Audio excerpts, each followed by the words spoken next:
Hey everybody, welcome to Live and Uncut with DreamTraxx Live and Uncut. Today I got a really special, great, and incredible actor, very talented man. Ah, Started acting when he was very young. Also has a very famous grandpa. I want to welcome to the stage here in a second, Keith Coogan. So while Keith gets that done, I just want to remind you guys of what the format's going to be like. So for the first 20 minutes, I'll be just talking to Keith about anything that how he got into business, what made him want to be an actor, what made him follow in his grandpa's footsteps, and those things. And then the last 20 minutes or so, I'll open it up, and you guys can ask some questions. We just ask that you don't make personal questions. You ask a personal question or a question we deem not respectable to our guests, we just won't put it up. why not? Whatever. That's on them. That's on them. They can ask whatever they want. Well, Keith, how you doing, buddy? How you doing? Oh, terrible. It's the middle of a pandemic. How dare you ask that? This is amazing. I know, not horrible. I'm fine. How are you? I have no class whatsoever.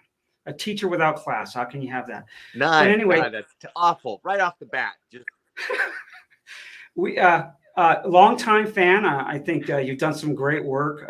Enjoyed a lot of the films that you've done.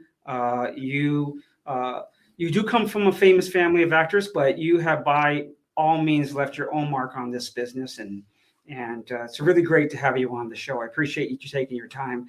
So just want to ask you a couple of things. They're going to obviously be things that people are interested in. And this show is designed for actors, by actors. So we're talking to people who want to either be in the business or they're already in the business, or there's producers, directors. So what made you decide that you wanted to be an actor? I know your grandpa was, pretty famous silent star child, and then went on to be Uncle Festus on the Addams Family. But what made you decide to follow that?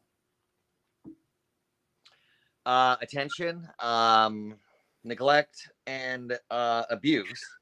I saw kids on TV that were happy and running around with Big Bird and like doing Zoom and Electric Company, Sesame, that kind of stuff. And I wanted to be one of those kids on TV. They looked generally happy. So I told my mom, and I was about 4 years old. And I said, I want to be on TV. And she just was like, she's had no idea how that happened. She's Right. like, oh, geez. Because I wasn't really aware at 4. No. We were living nowhere near my grandparents. I didn't see them. I didn't know about them at 4. Right. But I wanted to be on TV for whatever reasons. And my mom explained to me, she goes, well, most actors got to start in commercials and then you move up to episodics. And I go, that sounds like a lot of work. I'm good. Right. And she said a couple months later, I think that was when I was 5, she explained that, you have to do jingles and commercials. And I'm like, wow, I wasn't into that. I just wanted to get on Sesame Street. And so apparently something got in my mind where I'd learned one, and the TV was on, the commercial came on or something, and I jumped in the middle of the room and I was like, did it and performed it. And then I was like, okay, see, I'm ready to, do whatever it takes to be on TV. and I have to say this, I did get a leg up in that it's very hard to get in to the closed circle of, you have to have an agent to get work. You have to be union to get an agent. You have to have an agent to do union to do the work. And somewhere you got to break and either get an agent or get a job or get in the union. And sometimes it's all 3 at once. And sometimes, there's actors that don't even have an agent. They have an attorney look over contracts, and they've got plenty of clout, so they don't need an agent. But typically it's somewhere an actor has got to be found, and maybe they do some theater, and someone goes and sees it, and they go, God, they're great, and they recommend to a friend, and they get seen in an agency. And of course the overnight success is always 10 years of hard work and training and all that stuff. And they go, after you've done, not me, but I mean, after these actors have really paid their dues, learning and studying and going for it and doing shows, mostly theater or even independent films, then they go, okay, now you can come into the big boys, and it's never overnight. So I went and I met with the agent. It was a talent agent that my mom had when she was a kid, but it didn't work out for her because she hated taking direction. So she got one job and quit. She's like, I don't want people telling me what to do. And so she took me to Don Schwartz, talent agent. He's a kid agency. She's like, well, if he doesn't, take him, he'll recommend what we should do. So I went in and they had, a page dialogue or something, a monologue. And he goes, here, have him go out and like learn it. And she goes, he's ready. And he goes, what? She goes, oh yeah, he can read really well. And, so I memorized it really quick and I did the thing for him. And he's like, okay, let's sign him on. I mean, he's can read and pay attention and sit still. And those are really the basic prerequisites as a child actor, unless you're really talented and can cry on cue, which I can't. All right. So immediately just started doing commercials, and then slowly it moves into Chips, I think was my first TV show, and a couple of producers I worked with that had put me in Movies of the Week and some series. They kept hiring me again, and I didn't burn anything on the set or hurt anybody or waste time. I'm like, sure, hire him again. Right. And then, by the time I was 8, I knew who my grandfather was. I'd seen the kid, and all I wanted to do was get into movies. Right. And that became a, 8-year quest, auditioning for everything from, E.T. and Goonies and Gremlins and Stand By Me and Christmas Story, and not booking any of them. And then finally, Adventures in Babysitting was a great, great. Yes, great. It's a great piece of work. I mean, it has stood the test of time. That it is still very popular to this day.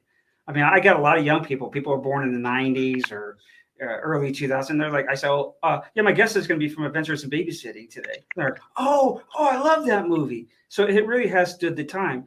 One of my favorite movies that you did, it's probably a little less unknown, but it was a really good movie. Was Toy Soldiers? Was that Toy Soldiers? Wasn't that it? Yeah. Yeah, that was a great movie, but it really didn't get the kind of publicity or press that babies and Adventures of Babysitting, and then is it don't tell mom the babysitter's dead, right? That's when you have that line, right? That line that sticks with you for the rest of your life. So. Right. But you had a great career. I mean, weren't you on Knight Rider? If I remember, you had a lot of things that you were doing as a young person as you were getting your little shots in there, right? And doing that sort of stuff. Yeah. And building a career. Building a career. That's correct. So did you ever like talk to your grandpa about like what it was like for, him coming into it, how much it changed? Did you ever go to him for advice? There was no relevance to the industry in 1919 in the 70s. Right. But he was silent, black and white film, and there were 6 people in Hollywood, so there's zero relevance. He was Uncle Festus. It was a world international hit. Uncle Fester on Addams Family, yes, the 1964 series. Yes. And then I remember one of the last. So yeah, he conquered. Go ahead. No, you were saying something. Oh, I was saying that he did that was like some kind of silly Western, I think, in the mid 70s that he had done. I remember a bunch. Shakiest Gun in the West. Yeah, and he'd also did a lot of TV, Wild Wild West, Brady Bunch, and Partridge Families, and Perry Masons. Quite a bit of Perry Masons, including the last Perry Mason, which was shot on the Chaplin Studios. Oh, really? So he kind of came back around his whole career and wound up back on Chaplin Studios off La Brea here in LA.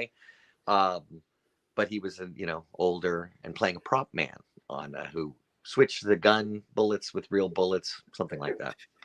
Yeah. Whatever you got to do to work in business, right? What's that? I said, whatever you got to do to be in the business, right? Right. And what? And quit show business? It's like like here to complain. Give them work.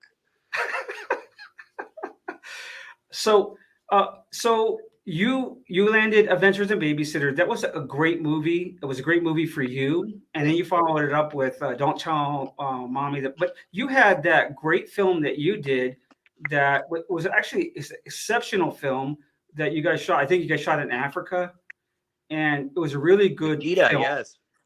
And it doesn't get all the accolations that some of the other films, the comedies you did, but you actually did a fantastic, great job on that film.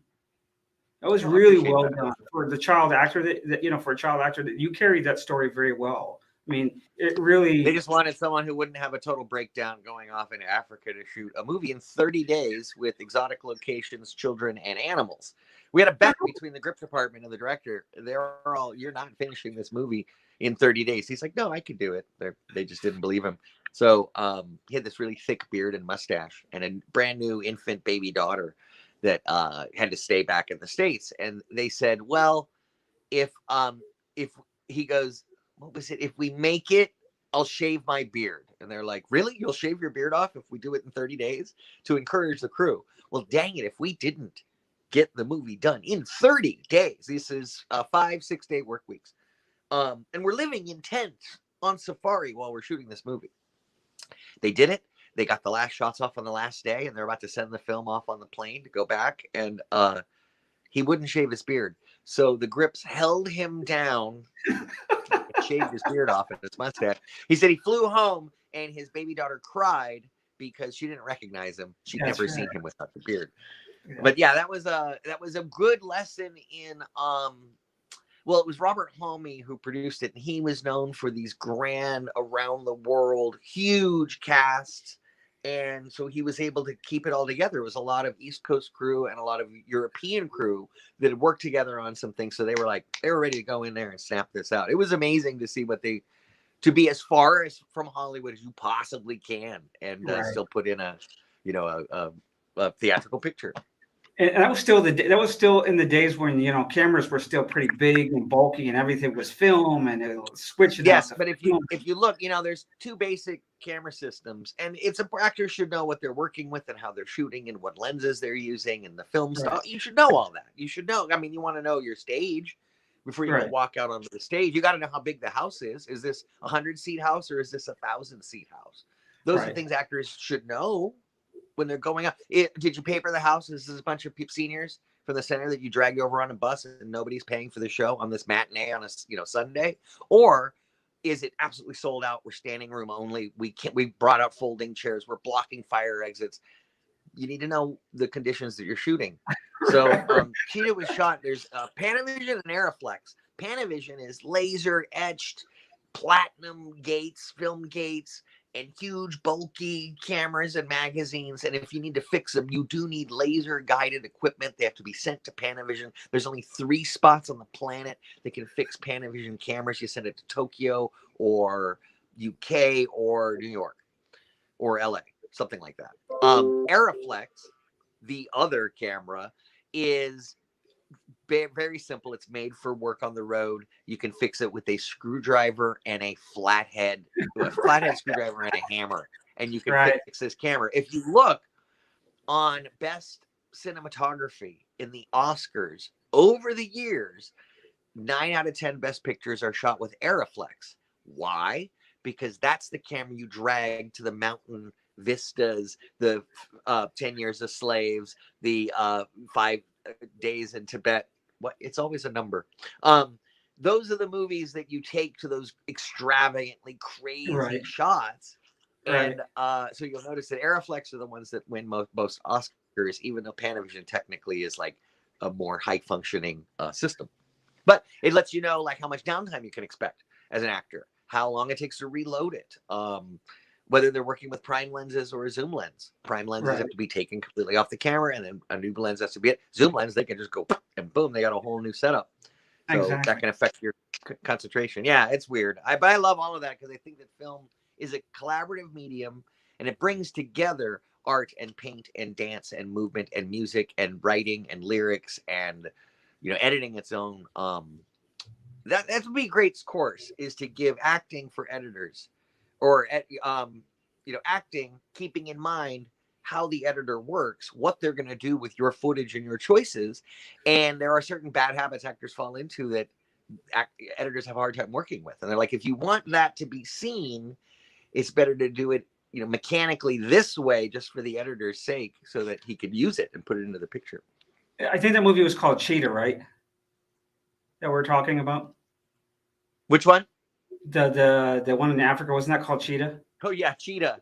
Cheetah, yeah, okay. I just want to make sure, because we did get a question about, it's funny that you said that, because we finished class before you came on, and we were working. I do a lot of on camera, so we're working on camera shots, and so we're doing the over the shoulder shot, and how still you actually have to be, so that when the editor gets it, they can match up those head movements and things like that, or how easy it is for somebody with a lot of hair to actually move into the camera and block the other actor and how that technique of understanding where the camera is, what it's seeing, what it's doing, is a lot of things that actors don't learn in school. But it's like, if you're going to be a professional, go on and help somebody get the scene done and be the director's buddy and be able to help them move the story along, you've got to be a professional. You got to know what you're doing out there, right? No, because there are two kinds of actors. I think there are personalities, people with incredible charisma, no training, just a desire to, I want to be a movie star. And Bai Ling is, I don't know where she studied or anything, but I know that Bai Ling is more of a personality, an event. If you cast her in a movie, the audience is going to go, oh, I kind of know what to expect from this movie. Maybe, but also Bai Ling now has this great transformation of metamorphosis. She could get out of that kind of connotation, and now you go, wow, that was that actress completely transformed her career and then got an Oscar nomination. Yeah, so you could change what that means. Right. Then there's also just actors that, you know, you'll meet the guy that's playing the second Secret Service guy that, you know, his one line in the movie is, you know, let me get the door, sir. And he studied at Juilliard and did a 4-year residency in Oxford. And, you know, like, it's just, you go, and then there's people that walk in, oh, he knows the producer. Boom, he's the third lead in a movie because his hair was blonde. I don't know. It's so, there's no, you cannot measure your career with your talent, your effort, or your chops, or your seasoning, your history in the business, because there are people that absolutely slave away at it and have no notoriety or recognition. And there's other people that barely put an effort into it, and they're huge stars. So that you cannot measure success. It's going to be this terrible artistic thing of, did I, you know, do all the goals that I want to do? And your goals better be pretty giving to the project. Did I help the story? Did I help the other character become clear? Did I make the audience laugh? Did I give what was needed at the time? Not, did I look good? Did they, you know, I don't know. And by doing that, by giving yourself wholly, that's how you get a reaction from the audience going, oh, I like that character. Or, you know, or they don't put down bad stuff in the review at the end. But, you know, somebody that, and it was just touching on what you were saying, is being somebody who sat in a lot of editing rooms, you know, and having those actors who don't know how to keep their head still, or, you know, you end up on the cutting room floor because the editor doesn't know what to do with you. You're all over the place. And going back to what you were saying in regards to, you know, is the house 1,000 feet? Is it 100 feet? What lenses are they using? All those things are things that actors should bring to the table. They're not things that should be told, right? You know, you need to learn those things. Yeah. You and be aware of time on the set. There's never enough time. And it's hard enough on camera. And as you know, if you've been editing, you're like, maybe there's a technical shot that's got to move and a thing, and there's a lighting issue, and you go, oh, there's this one take that we got that everything's perfect, except the performance. Like, oh man, so now you're trying to find a take where the performance is okay, and you have to deal with, oh, the lighting wasn't good there, we hadn't put that backlight, oh, that's right, well, this is the one we have to go for. So consequently, as an actor, you have to bring in a usable take every time. Right. Every time they roll the camera, you have to give something that and be prepared to walk away. They go, cut, we got it, moving on. And you go, ooh, you know, I didn't really do everything I wanted to in the scene. Shut up with that talk.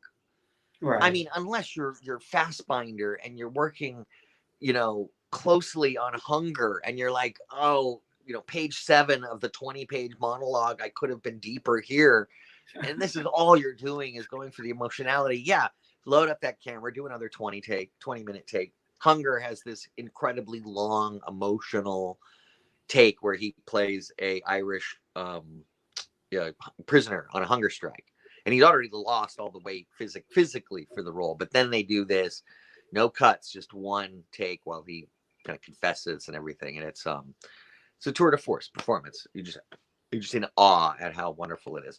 That, you know, it's like I was inspired by like the Robert De Niro's and later Daniel Day-Lewis and like really heavy method actors, and yet I just do really like comedies with babysitter in the title. Right. No. But don't think I don't take it as seriously. You still use the same tools. Right. It's just you're making a different cake. Right. No, I agree. I think you've had a great career. I think the movies you have made, you know, when they stand the test of time, you've done a good job. The audience really appreciates what you do and what you brought to the table. We're going to go here now for the next few minutes, and we're going to open that up to people, if you don't mind, and let them ask you some questions. Yeah. They're basically going to be performance, about the business Good. and stuff like that. So let's go ahead and Colleen, if you can, and let's go ahead and start putting up some questions. I know we got a lot of people watching. And here's your chance to ask somebody that started very young in the business and has worked really hard, and nothing came easy, but he stuck it out and he did it. So what do we got? Stuck it out. There was no choice. I had plenty of years where, you get a job or two and you're like, I wanted 5 jobs, or you don't work for a couple of years, do other things. And you're like, all right, you cannot guarantee success. There's no action you could take to guarantee success in the business, right. But there is an action you can take to guarantee failure. Quit, give up. I guarantee you won't get your goal if you quit. That's my only bit of advice on handling how crazy and how patient you have to be. Is just hang in there. Trust me, it's worth it. If you do, you'll find it's a weird imposter syndrome. They'll tap you on the shoulder and go, like, we know that, you don't quite deserve all of this kind of accolation. And you're like, you do. In a way you do, because you have to muddle through the patience and getting the work, and you're one of a million people that maybe got the job. And then the movie turns out good. That's another level of luck. Right. But and I'll keep it in perspective. It's only a movie. They come out every Friday. Not everybody goes to see every movie. All right. I'm not sure I understand Raf's question. What do you mean, Raf? Method or in the moment? Could you clarify that a little bit, please? Okay, so I do want to say it's more in the moment, leaning, because I'm not gonna. Okay, so method in relationships. I like to know the actors I'm working with, find their buttons, and then push them when the camera's rolling. So I do like to use method, meaning as real of a circumstance as we can get. So if I'm an annoying character that's kind of pissing somebody off, I'm going to do that to the point that while the camera's not rolling, they're going to go, Keith, you're really pissing me off. And they go, sorry, we got to roll. And they're going to have that hate in their eyes. And I'm like, that's what it needed. That's what the scene needed. Method in that I do all of the research. I learned a technique called the 3-barrel technique. And I use this to book adventures in babysitting. And I was stuck for 8 years auditioning for films and not booking them. And I had, great TV career at the time, but I wasn't getting the movie. And I took high school theater, and the theater professor, Dr. Frank X. Ford, taught the 3-barrel technique. Barrel number 1, everything your character says and does. So you just go through the text and you read everything your character says and does. Now you know their action. Barrel 1. Barrel 2, everything that's said about your character. Now, your character could say, hi, good morning. No, I'm totally happy and I'm great and everything looks great. But in the movie, everyone is going, oh, he's really depressed. He's not himself. So there can be a dichotomy there between what is said about you, right, or what is told about you, the character in the story. So look at that point of view. And then the third one is research of the time, the place, the occupation. Does it take place in the 50s in the South? Does it take place in Paris at the turn of the century? Does it take place in LA in the 90s? So you have to learn the lingo. You have to learn, what do they do for a living? They're an editor. Great. Learn editing terms. Practice editing. Like literally you have to, unless they're a drug addict or a serial killer or something like that. But you could read Helter Skelter or Buried Dreams or any number of serial killer books to get into the mind, of a serial killer. I don't believe you have to be what it is. It's called acting. And you use your imagination. I think using your imagination is huge. And so method for me helps you do as much as you can, and it's never is what it is. You're still on a set with another actor that you barely know, surrounded by 100 crew members and cameras and lights and stuff. So can you 100% submit yourself to the process? Sometimes you can. They'll build really elaborate sets. They'll kind of keep the cameras away on a longer lens out, and it's just you and the actors in the set. And it can. There could be an illusion where it feels like you're really doing it, and those don't always transfer to film. You never know. So just because it feels like it's working doesn't mean it is. Right. It comes from some experience, a lot of luck, and everyone working for you. Good writing, good direction. You're lit well.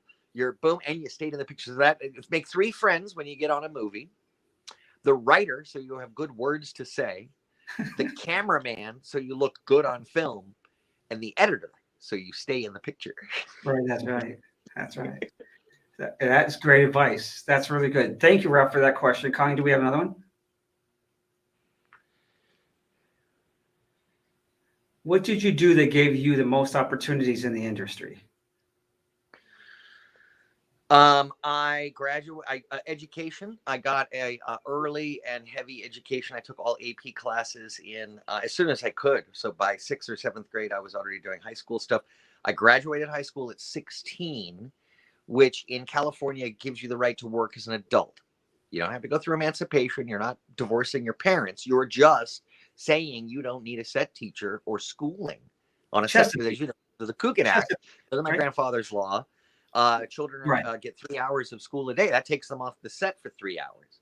Well, if you want more close-ups, you got to be on set. So I took the California High School Proficiency Examination, and that freed me up so that when I did book Adventures in Babysitting, they did not have to fly out a parent or a set teacher for me. Okay. That's Chesapeake. It's a Chesapeake test, right? Chesapeake, yes. Yeah, And Roxana Zoll, who won an Emmy, I think, for Secret About Amelia, the child molestation piece with Ted Danson. It was like a movie of the week kind of a thing in the 80s. She was behind me. It was a $20 test. And it's how to cut a recipe in half, how to read a bus schedule, how to balance a checkbook. It was literally like life skills you'd need if you get out of high school. Yeah. And but then I did continuing education. I never got degrees or anything, but I did study communications, musical theater, programming, because as a side gig, any writing, programming, or sales or anything's pretty good because it's flexible and you can still make a living, but then stay in town. Now it's Uber. Yeah, the big deal is, and it's funny, this is the answer to the question is stay at it. And I think I've said that earlier. So be in town. Don't say I'm Florida, but I'm an Atlanta local. You're not. Don't give too much away. To go, sure, I'll drive there, I'll fly there. Well, in circumstance, it's a friend of yours making the movie, and he doesn't have the budget, and you work something out, and you knew ahead of time, and you go, okay, it's no big deal. I've got family there, and we're gonna see them anyway for the reunion, so I'll drive there myself. Because the union, that's another big thing, is learn the union rules. Look at the union contract, Screen Actors Guild. I do not ever recommend working on non-union projects. That's the thing. You're gonna have to do theater and short films, student films. That's great because everyone's kind of learning. But when you get to the point where you are being employed and they are now, making money off of your back, basically, you want the protection of the union so you get paid on time, so it's safe on the set, and so that you get the residuals you are deserved. Because if a producer keeps selling that piece years and years later, you want to make sure you get paid. So I would never do non-union work. I would actually convince the production, if you really want me bad enough, go union, and tell them to go union. It takes care of everything. There's an address on file. There's insurances, permits. Because as soon as you're shooting off film permit, we'll just run over there and grab a shot. You're now no longer on your workers' comp policy, and you're now in violation of the state labor regulations and the union regulations. And everyone can go, sure. One person twists an ankle. Well, boom, that's an $8,000 bill. Your budget was $800 for the short film. And where is that money coming from? It's not coming from insurance because you were shooting off permit and you weren't union, and it could be a mess. So to protect yourself, look, it's only a movie. They come out every Friday. Don't take this horror slasher film that's non-budget. Yeah, you got to show your boobies a little bit, but it's going to be really tasteful. Well, the union has guidelines to nudity and how and when and how behavior on the set, who's allowed on the set, all this other stuff that kind of helps you feel protected and empowered rather than exploited. You're gonna, even if you make it A-list and you're Brad Pitt, and you're still gonna get exploited in this industry. Look at Black Widow and Scarlett Johansson. Yeah. So you don't think they're not going to try to exploit you at day one with your union card? Of course they are. And they're always going to ask, and they're going to, no, don't you want the fame and the stardom? And you go, on my terms. If you have an instinct and you don't feel safe, don't do it. Call the union. I don't feel safe. They're there for you. They're there for you. And the dues are $300 a year. Come on, join it. Join the union. It's funny you said that. I have a really good friend. His name is Stephen Manley, and Stephen told me a story that he did the Hindenburg movie that was done in the early '70s. He was Yeah. and they literally were up on. They were shooting in a studio, and they were literally up on the uh, in the rafters, throwing. They had dipped pieces of cloth in gasoline, and they were throwing them down on the actors below. And he's like 7 years old, and this thing lands on his leg and just completely burns him badly on across his leg. And, they're like, oh, yeah. So no, being a union actor myself, any films that I've done, especially at a professional level, I always do the union. It's just it's respect for the actors, and you're going to get the actors who have who work the system. They've done their dues. They've got into the union. They're going to be trained. They're responsible. They're on time. Nobody's ever going to fit all those categories. But generally speaking, the people who have made it and they're in the union, it's just a better class of actors, in my opinion. Yeah, no, because it is just you want to run your background check on your babysitters, basically. Okay, we have another question. Are connections important to help you in the future? They're the lifeblood of the industry. They are. I'll tell you a quick story. It was a design graphic artist out of San Francisco, design school or something. And he did comic art kind of stuff. And he got approached by these guys that run like an animation short film festival. And they go, we heard you're great from a friend. They got his number. And they go, we heard you do comps. Would it be possible to do a comp for our animation film festival? And so the guy did 4 free posters art for Spike and Mike's Twisted Festival, which is a great, in the 80s, in the late 80s, it became this kind of like underground, the next kind of cool things were coming out of that. Everyone was talking Spike and Mike. So it blew up. The art was great. He loved it. Cut to years and years later, and he gets a call. Hey, we're doing this show called Tracy Ullman Show over at Fox, and they want to do these little animated bits in between. Could you come and work on them? And they were The Simpsons. He winds up working on the Simpsons series, and in the end, he directs the Simpson movie for a $10 million paycheck. That job came from doing free work years and years ago and making a connection. I just love that story. So yes, not everything works out, but you got to try a bunch of different relationships. I have a writer producer that I love working with. He'll just put me in anything, and I'll of course do anything he writes because everything's a little chilly. Always give me something a little challenging to work on. It's absolutely huge. You can't do it alone. You can't make a movie alone. And getting that feedback from people in the industry, and be friends with people that in all disciplines, and get their feedback. Costume designers, set designers. I hate it when actors do this. Ooh, good note. I won't do that. Piss off the costume design. Hang your clothes up at the end of the day. Have respect for the other departments. Yeah. Yeah. What was the question? We have a new question. Jordan wants to know, what can you do as an actor or student to rise against the competition? What do you think it takes to rise against competition? As well as I do. You get down there in Hollywood, you think you're one of a kind, and you find out there's an awful lot of people that look just like you. Right. So there is no competition but yourself. You cannot measure yourself against other actors. There's a million reasons they could pick somebody else over you. As a kid, I would get cast based on who was playing my dad. If he's a brunette with blue eyes, I ain't getting the job. I was a blonde-haired, brown-eyed boy. So I would dye my hair. Who's David Burney? Okay, we're going to dye your hair dark so that they don't fire you because you're playing his son. It was just got to be aware of all that kind of stuff. Right. I got fired because I was too short on it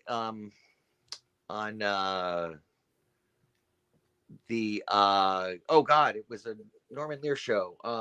Give me a break. Yeah. Give me a break. I was supposed to have a kissing scene with Samantha, and fired first day of rehearsal. I'm walking out, and I see my replacement walking in. I'm like, isn't that the guy that was at the callbacks? We get a message on the machine, don't bother going to work tomorrow. And we find out that I was just too short. She towered above me. It was supposed to be her first kiss episode. I think that went to Jonathan Silverman, right? I think that's right. What? Oh, I love Jonathan Silverman. I remember he came through with Brighton Beach Memoirs. I think at the Schubert. What a great movie! That was instantly he hit town, and everyone's like, "If this guy moves to LA, we're screwed." Right. New York people came with this seasoning, because actors in LA, they're just pretty, and they put their waiting table down or their waitress pad down for a minute, and they go on TV and they look beautiful and they make it look easy, and they've got that neutral kind of Southern California accent. New York, man, they got to live in Manhattan. Man, that city will eat you alive in 6.5 hours. LA, you could make it years couch tripping. I don't know. I'm going to find myself one of these days. Yeah, and LA allows you to do that. It's beautiful. It's warm. Every day is nice. Any other city you try, it's going to be, there's more of a life struggle behind there. Yeah, that's very, very true. Eric wants to know, how do you make connections when you're not already in those circles? But there's not too many people who start out in circles. I don't care how connected you are. So you think people are connected, but a lot of people, that doesn't always help.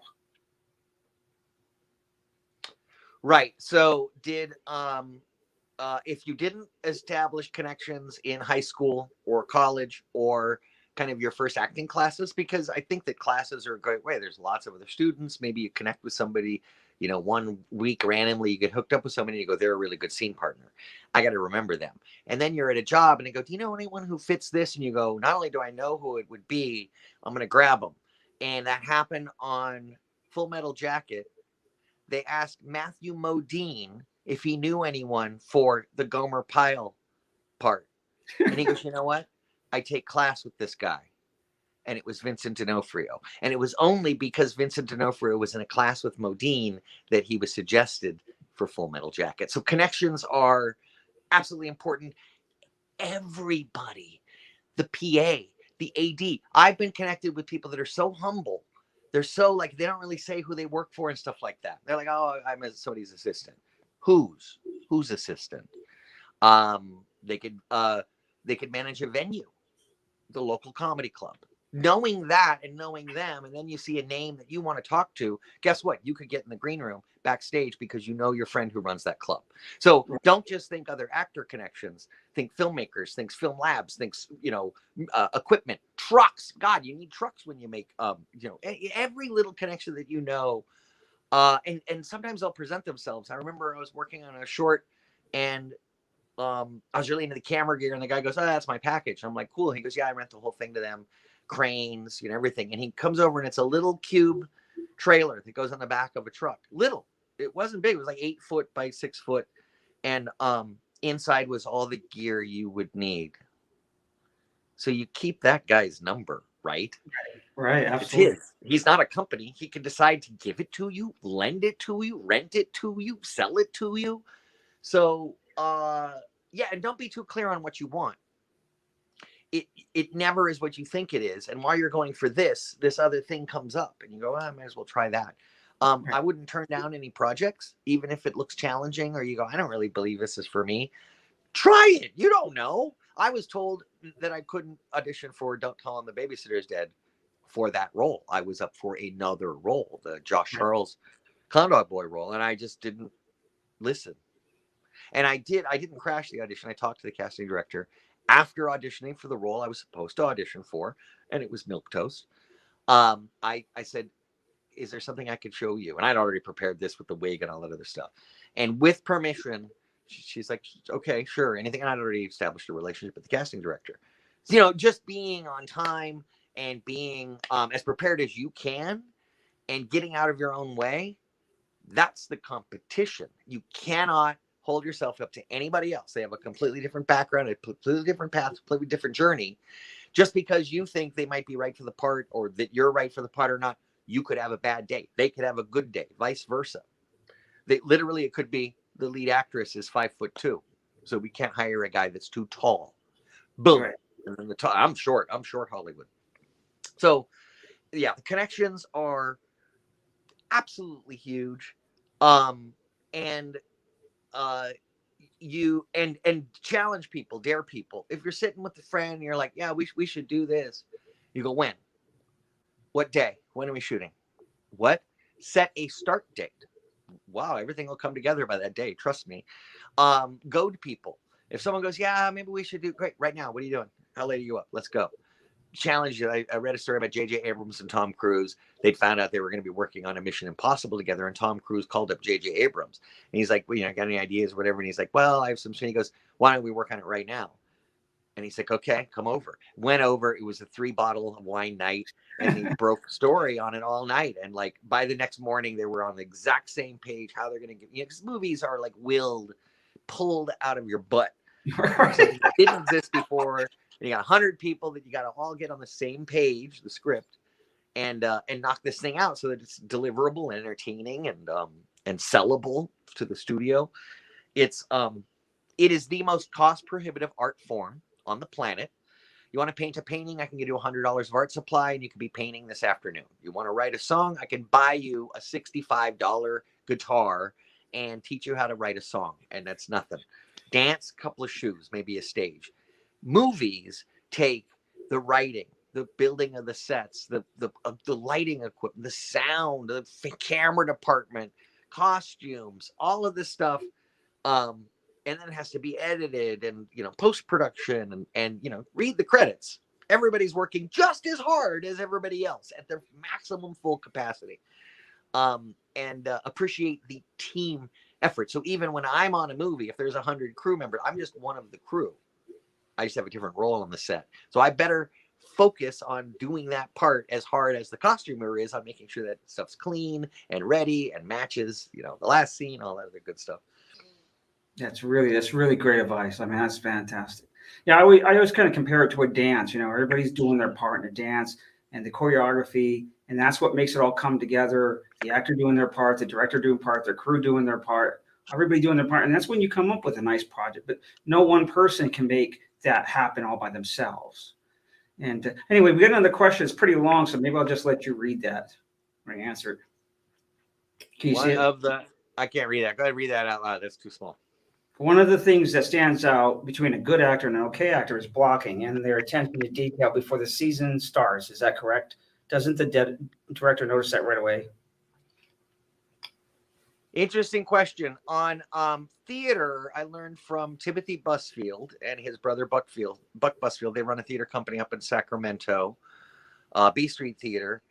They do adult contemporary, experimental, Shakespeare, Beckett, and then they'll do children's theater as well.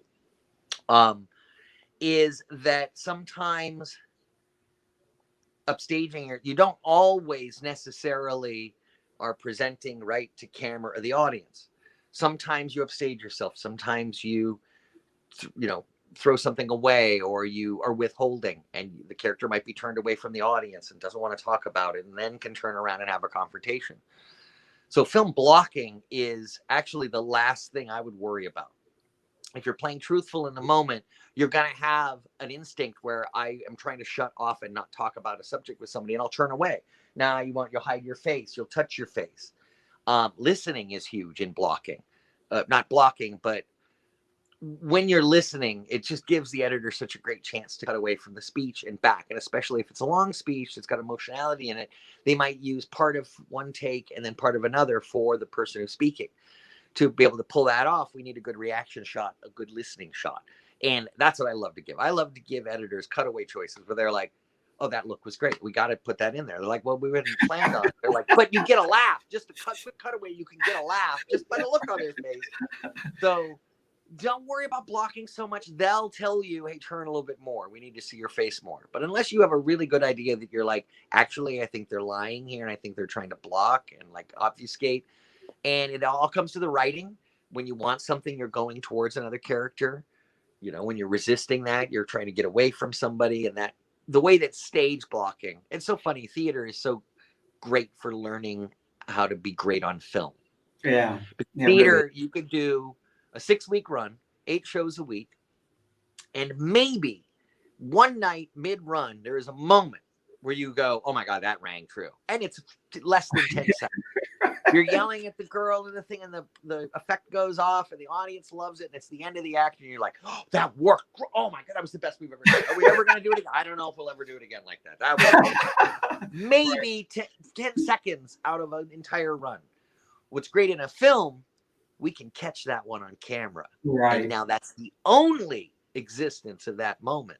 What a not beautiful the other 2,700 times you ran the show. So there's a safety net. You can, because in theater, once you kind of open, you can't dramatically change choices, because really the whole thing's been structured around these kinds of choices and themes.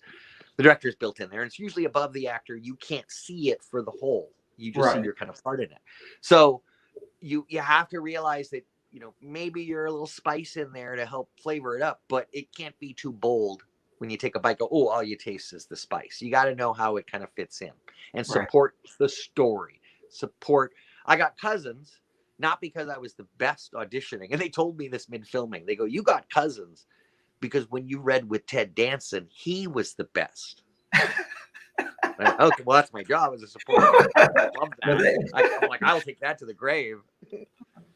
Hey, now listen, we're done for today. I just want to tell everybody, Keith took his time. He's a super busy man. Him and Pinky, his wife, they spent a lot of time doing a lot of events, and they took their time today out of the goodness of their heart to talk to me, to share his experiences with you. I can't thank you enough.